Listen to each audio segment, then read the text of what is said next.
there, and welcome to our homeschooling journey. In today's video, I do want to share with you guys how the last few weeks have been going with our 3-year-old and our second year of preschool. We're definitely rotating a lot of the things, and I am really glad that I got like so many sticker books, so many little activities just to be able to like pull things out whenever she needs it, just because she's not doing everything every day, which is allowing me to have the resources for a lot longer. Like out of I think the 4 or 5 workbooks that I got her, like they're all like little sticker books. She barely completed her first one this last week, and we're like on week 6. So because she's been bringing it out like weekly or once or twice a week, she's been like slowly working through them, and we're kind of getting like our money's worth with it, you know? My thing with her is that we are doing a play-based approach. You know, we're trying to have everything be hands-on, have everything be fun. I am working on just like introducing everything to her. I know there's like a lot of kids that are probably like more advanced than her, this and that are probably already reading and stuff like that, know their letters, everything. But with her, she knows a good portion of her things, but I'm not like drilling it in her head like how I used to back in the day when I had my oldest be like her age, you know? Now I'm just like, let's introduce it, let's learn it, let's sing about it, let's have fun. If she remembers anything these next few years before we start like kindergarten, then yay, it's just gonna have it be just easier for me to like build on top of that. But if she doesn't remember that like E says or like C says k, you know, like it's okay, because we're gonna review it again next year and again in kindergarten. So she's just getting a few years of exposure. So that's the one thing that I am trying to stick to. It's like, don't force her to learn everything. Everything's just gonna be for fun and play. And because I do have like the opportunity to have so many different resources available to her, I am just rotating everything as much as I can.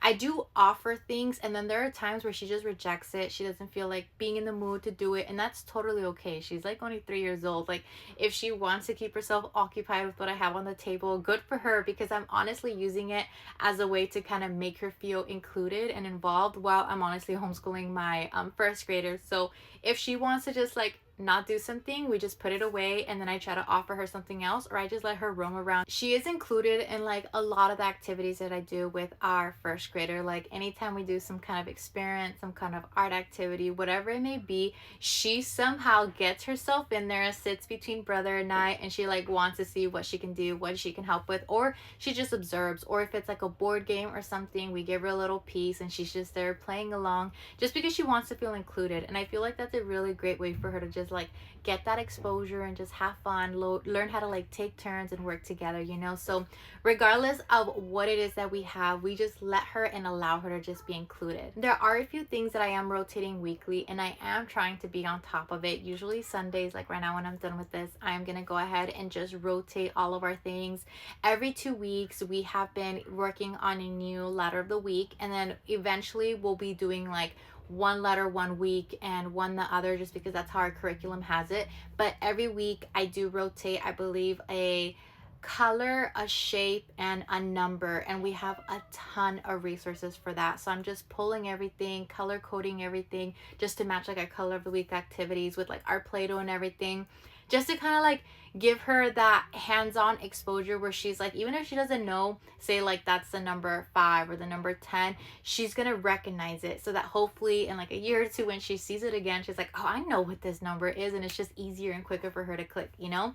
So there's a lot of things that I'm doing that have like reasoning behind it. I don't know if it's gonna work right away. I might not see like the outcome of it until like a few years, but I kind of have an idea of what works based off of what worked with like my older son. But I am like switching things up and adjusting it to like her learning style and her pace, just because one of the things that I have noticed is that our son, he was like a late talker. You know, he didn't start talking till he was like 3 or 4 with his speech and everything, and then with her, she's been like talking since she was like 1 or 2. Like for the last 2 years, she talks a lot better, quicker, and faster than him. She says the sentences like longer, and you can definitely tell that there's like the difference in their speech.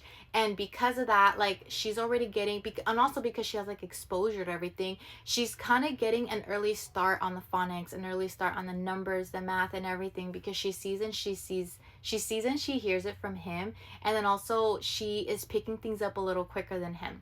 And then with the speech, I have a feeling, I don't know, but she might probably be like a year ahead with like the phonics, the reading and everything, if we continue going on this path and we give her the attention that she needs based off of like where she's at, you know. We are mixing and matching like a lot of different curriculums. I'm like pulling and combining, and so far everything is going well. I don't feel like I have too much on my plate, because if you saw my planning video, I have to make another update because I did change things around. But I have a list of like our core things that I want to do regardless of what it is. And that's like our little table play-based activities and our playing preschool. And then there's everything else that I have to offer her in case she feels like she wants to keep going, or we just need to kind of like keep her busy. And that's like her little workbooks, her seasonal books, her sticker books, lots of other like random things, her puzzles, her games, whatever it may be. Like we have like a lot of little preschool things here for her too. And that's kind of like how I have things set out. And so far, because I separated those two, like our core subjects, our non-negotiables, and then a lot of like our extras, you know, I feel like I took so much pressure off of my plate, because I am able to see the difference. It's like, if we don't get to this, I'm gonna feel devastated. But if we don't get to these, it's like, oh, it's okay. Like, there's no timeline with this. Like, we'll probably get this done in a few sessions, so it's okay if we start it later or next semester or something like that, you know. So there's a lot of like me tucking myself into and out of things to kind of like reassure myself that, hey, it's working out, it's okay, you got a plan, it's not gonna go according to plan, but you have like your backups, your what if, your this, your that, you know. So everything's slowly coming together, and I'm like really excited to see it, and she's enjoying it, and that's like all that matters at this point. Because then if not, I'm gonna have to switch things up. There's a lot of learning as we go, and I know as the whole school year progresses, we're gonna see a lot of changes. So I'm like really excited to see all that. If you guys have like any questions or comments, or if you guys have any ideas or suggestions, feel free to leave them down in the comments, and I'll see you guys next time. Bye.